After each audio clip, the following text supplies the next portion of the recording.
선생님, 저희가 성모도 그렇고 성인 공경에 대해서 이야기를 했었잖아요. 그렇죠. 어떤 사람이 성인이 되는 거고 성인을 왜 공경하는 건가요?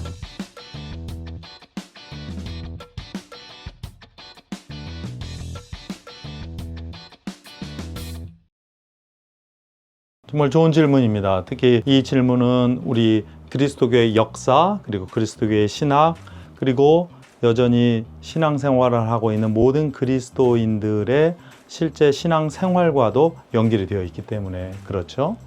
무엇보다도 우리 그리스도교 안에서 가장 핵심적인 사건은 예수 그리스도께서 고난받으시고 부활하셨고 그리고 영원한 생명을 우리에게 주셨다는 겁니다. 그리고 우리는 그 예수님을 믿고 따르는 일로 우리의 신앙생활을 함께 하는 것이죠. 이런 생각 안에서 우리는 어떻게 하면 예수님과 좀 더 가까워질까 하는 생각을 많이 하게 되었습니다. 그런데 한번 생각해 보세요. 예수님을 생각해 봤더니 정말로 가난하고 어려운 곳에서 태어나셨죠. 또 제자들과 함께 했지만 배신도 당하셨죠. 게다가 종교 권력과 정치 권력이 합작해서 예수님을 이 순환에 빠뜨리고 십자가 처형까지 해서 죽음에 이르기도 하였습니다. 물론 그 이후에 하나님의 놀라운 구원의 은총 가운데에서 부활로 우리에게 영원한 생명을 주셨습니다. 이 모든 일련의 과정을 통해서 우리 그리스도인도 주님처럼 주님의 길을 따라갔으면 하는 것이 우리의 바람이고 또한 우리의 결심입니다. 주님께서도 그러셨잖아요. 자신의 십자가를 지고 나를 따르라. 이것이 우리 그리스도인들이 주님을 본받아야 하는 이유입니다. 그렇다면 예수님은 예수님인데 실제로 인간으로서 예수님을 그렇게 따르고 할 수 있는 방법은 무엇일까? 그 신앙의 모본은 누가 보여주었을까? 여기에 대한 궁금증이 있을 겁니다. 그때 많은 사람들은 예수님의 길을 자신의 삶을 바쳐서 따랐던 많은 분들, 신앙의 선배들을 통해서 배웠습니다. 성모 마리아, 예수님의 제자들, 그리고 그 길을 따랐던 많은 순교자들, 신앙의 아주 훌륭한 선배들을 통해서 말이죠. 그러면서 우리가 저 사람의 삶을 늘 되새기면서 기억하면 그것이 주님의 길을 따르는 방법과 같겠구나 하는 생각을 하게 되었던 거죠. 그래서 그분들의 삶을 되새기고 기억하고 또한 하느님께 그런 신앙의 모본을 준 것을 감사하면서 그분의 삶을 기억하는 일로 축일을 정하게 되었습니다. 그 기념하는 신앙의 인물을 두고 우리는 성인이라고 했습니다. 성인이라는 말을 영어로 saint라고 하는데요. 그 saint는 정말로 거룩한 삶을 살아간 그런 신앙의 모본도 되지만 또 모든 신자들을 가리키는 성도들이라는 말로도 사용할 수가 있습니다. 그래서 우리는 작은 예수 그리스도가 되는 것처럼 작은 성인이 되어서 우리의 신앙생활을 유지하게 되는 것이죠. 또 한 가지는 이 성인들은 언제나 예수님과 함께 했고 예수님의 삶 겹쳐서 살아왔던 분들이었습니다. 그래서 하나님과 좀 더 가까이 갈 수 있는 방법은 성인들과 가까이 가면 그 성인들 덕택에 우리도 하나님과 가까이 갈 수 있다라고 하는 그런 믿음이 있었죠. 그 친밀함이라고 하는 것을 우리가 늘 생각하는 것이 신앙생활의 방법이기도 했습니다. 그래서 우리보다 먼저 신앙의 생활을 하신 분들의 삶을 기리면서 그분들을 성인으로 삼고 또한 그분들의 돌아가신 날 또는 아주 특별한 일이 있었던 날을 특정하여서 우리가 기념하는 날을 축일로 삼기도 했었던 거죠. 그렇다면 그 성인들을 어떻게 정하느냐 하는 문제가 있겠죠. 물론 성서에 나와 있는 신학의 덕을 세운 제자들, 또한 예수님을 따랐던 많은 여인들, 그리고 또 다른 여러 사람들을 우리가 성인으로 하는 것은 금방 받아들일 수 있을 터인데요. 이후에 교회의 역사가 발전하는 가운데에서 그런 모습을 보여주신 분들도 교회가 나름대로 신앙의 덕을 세우는데 너무도 훌륭한 분이다 라고 생각을 해서 성인으로 삼았습니다. 그래서 그 성인들의 일대기를 교육의 자료로 그리고 되새김의 자료로 사용하기 위해서 성인전을 펼쳐내기도 했고요.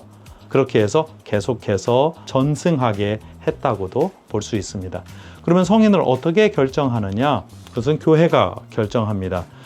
예전에는요, 교회가 지금 현재 로마 가톨릭 교회처럼 동방교회에 있는 여러 큰 교단의 종교회처럼 커다란 조직을 이루지는 않았습니다. 지역마다 나름대로 독특하게 자율적으로 존재하게 되었죠. 그러다 보니까 그 지역에서 잘 알려진 신앙의 선배를 성인으로 삼게 되었습니다.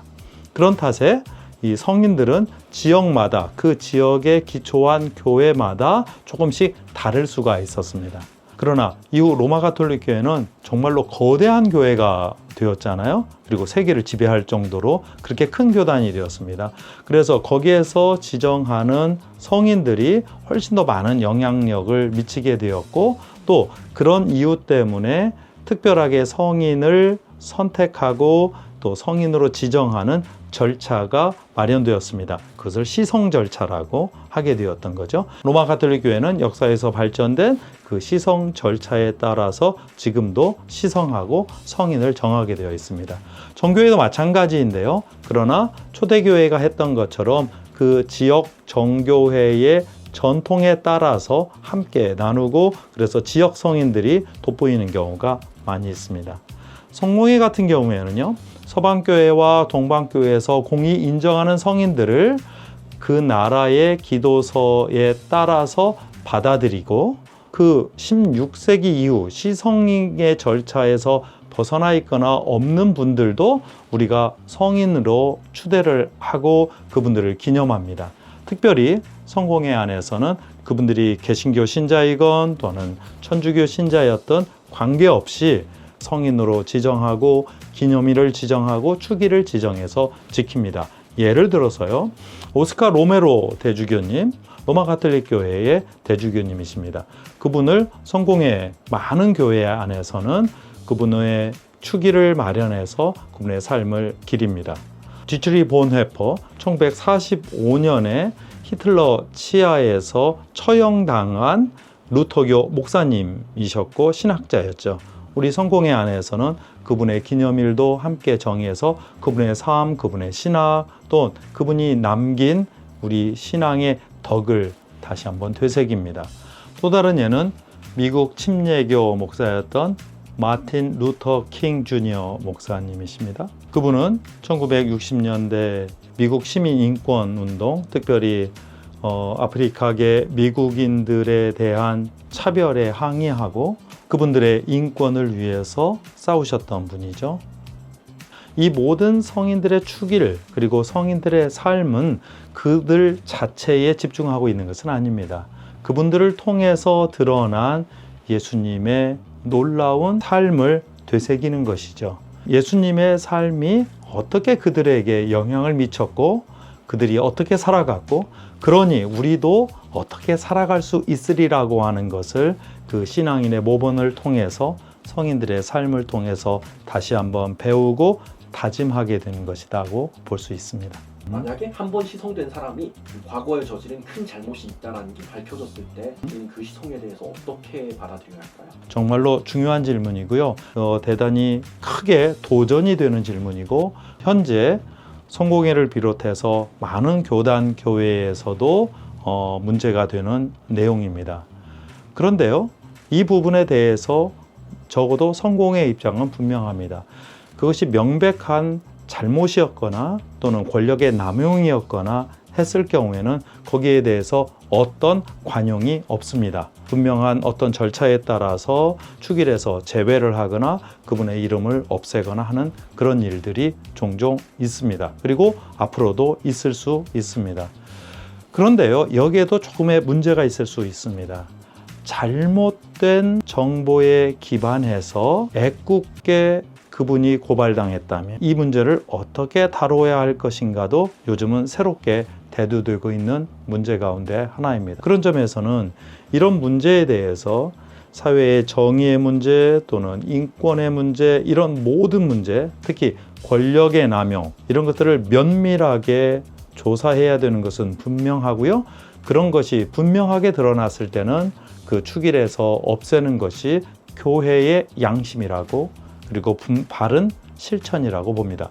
그러나 그것이 면밀하지 않은 상태에서 어떤 분위기에 휩싸여서 그런 결정을 내렸다면 그거 역시 교회의 큰 잘못과 실수가 되겠습니다. 이런 것들을 위해서라도 어느 성인에 대한 기념일이 되었든 또는 성인의 삶에 대한, 그리고 무엇보다도 우리 신앙인의 삶, 지금을 살아가는 신앙의 삶이 얼마나 일관되고 그리고 하느님의 신앙에 충실해야 되는지를 되새겨준다고 그렇게 볼 수 있습니다. 모든 인간은 완전하게 진실을 알기는 어렵잖아요. 그렇죠. 그러면 어떤 사람을 성인으로 시성을 하고 그 사람을 공경해야 마땅한 대상이다라고 보는 것 자체가 교만이라고 볼 수 있지 않을까. 정말로 중요한 포인트입니다. 그래서 앞서 말한 대로 이 성인을 공경하고 성인의 삶을 배우기 위해서 만들어내는 것이 이 성인전이라고 그렇게 말했잖아요. 그리고 성인전에는 그 성인을 따르게 하려고 약간 과장되게 말한 것들도 있고요. 진실에서 벗어난 것도 있고요. 또 마구마구 전설을 덧붙여 가지고 만든 그런 날조된 이야기들도 있습니다. 그리고 실제로 현재의 관점에서 볼 때든지 또는 그 당시의 상황을 살펴보더라도 명백한 잘못이었거나 허점이었을 가능성이 있는 경우도 많이 있습니다. 근데 그것을 그 사람의 신앙의 덕에 비해서 이것은 대단히 작은 것이거나 또는 이러한 성인들도 정말로 연약한 한 인간이었구나라고 하는, 그리고 시대에 사로잡힌 사람이었구나 하는 것을 되새기고 우리 자신의 겸손함 다시 한번 생각하는 방법으로도 사용하고 또한 그렇게 성찰하기도 합니다. 그래서 이 성인에 한번 오르신 분들을 쉽게 없애거나 이름을 없애거나 그러지는 않고요. 그러니 역시 시성을 하거나 또한 성인으로 축하하기 위해서 기념일을 또는 축일을 정하는 그 모든 절차가 대단히 조심스럽고 분명해야 된다는 것은 맞는 말입니다. 그리고 그렇게 해야 되겠고요. 그런 점에서 언제나 겸손해야 할 것은 하느님 안에서 우리는 언제나 죄인이다. 성인도 죄인이었기에 성인이다. 사도 바울로의 신앙의 역설이 드러나는 그런 순간이기도 합니다.